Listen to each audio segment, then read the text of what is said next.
Ma'am आपलं नाव? अरुणा नरेंद्र चित्राल. विद्यार्थिनीचं नाव? रेवा नरेंद्र चित्राल. आज हे जे आपण करिअर सेशन घेतलं याच्यामध्ये तुमचा एक ओव्हरऑल अनुभव कसा होता?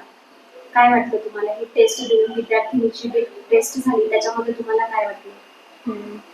थोडंसं हलकं हलकं वाटतंय, मोकळं वाटतंय मन. अच्छा, आधी जो तुम्ही म्हणजे थोडंसं दडपण आता ते कमी झालंय तिच्या भविष्यासंदर्भात. याच्यामध्ये तुम्हाला तिच्यामधल्या काही नवीन गोष्टी समजल्यात का?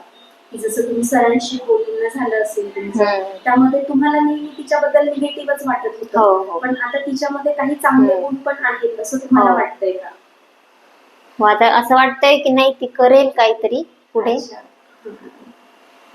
आणि याच्यामध्ये तुम्हाला सरांनी काही गोष्टी सांगितल्या असतील नवीन की ज्या पॅरेंट तुम्ही पण स्वतःमध्ये इम्प्लिमेंट करायच्या आहेत, तर तुम्हाला त्या आवडतायत का आता करण्यासाठी किंवा नक्कीच. मला पण माझं म्हणजे आधी विश्वास वाटायचं, पण आधी विश्वास नाही बसायचा की खरंच मी अशी आहे का, खरंच वाटायचं नाही कधीच. पण आता सरांनी सांगितल्यापासून असं वाटतंय की नाही बदललं पाहिजे, थोडं आपल्यामध्ये पण चेंज केलं पाहिजे. अच्छा. याच्यामध्ये आता आपण तिच्या करिअरसाठी काही वेगवेगळे प्लॅनिंग्स केले किंवा प्लॅनिंग पुढे करत आहोत, तर किंवा जे करायला सांगितले आहे ते तुम्हाला बरोबर वाटतायत का, की जे सांगितलं जाते तुम्हाला योग्य मार्गदर्शन वाटतंय? हो, कारण माझ्यापेक्षा न बोलता सरांनी तिच्या डोळ्यात पाहूनच सांगितलंय की तिला काहीतरी तिच्या मनात दबलेलं आहे, तिला भीती वाटतेय. त्या हिशोबाने असं वाटतंय की नाही आता सर जे सांगतील ते योग्यच आहे. अच्छा, म्हणजे तिच्या मनामध्ये ज्या काही गोष्टी होत्या पॅरेंट असून तुम्हाला नाही समजल्या, तर ती या टेस्ट दिल्यानंतर जे सेशन झालं याच्यामध्ये भरपूर गोष्टी समजायला लागल्या. ओके. याच्यामध्ये जे काउन्सिलर आहेत त्यांचं जे मार्गदर्शन आहे ते समजण्यासाठी तुम्हाला सोपं होतं का, किंवा खूपच जास्त अवघड लँग्वेज मध्ये त्यांनी सांगितलं की काय असं झालंय का?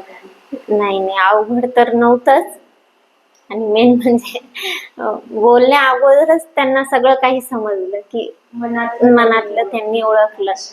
याच्यामध्ये तुम्हाला ज्या काही शंका होत्या किंवा ते विचारल्यानंतर तुम्हाला त्यांचं प्रॉपर निरसन झालं का, किंवा म्हणजे असं नाहीये ना की काही डाऊट घेऊन तर तुम्ही चालला नाही ना आता रिटर्न, असं झालंय का? नाही, डाऊट तर काही नाहीये, फक्त आता थोडा वेळ लागेल या गोष्टीसाठी. बघू रिझल्ट आल्यानंतर बघू. ओके.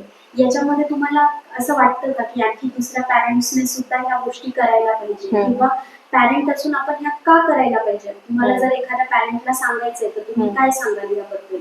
नक्कीच करायला पाहिजे, कारण प्रत्येक मूल वेगळं आहे.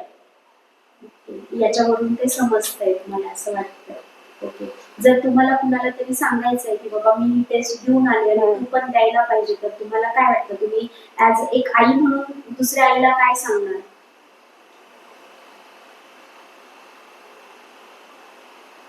ह्या टेस्टला जर आपल्याला रेटिंग द्यायची असेल, म्हणजे 1 ते 5च्या मध्ये जर तुम्हाला रेटिंग द्यायची असेल तर तुम्ही काय देणार त्याला?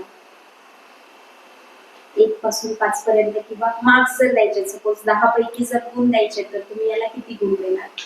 10 पैकी 10. कारण यामध्ये मला स्वतःशी मी ओळख झाली माझी.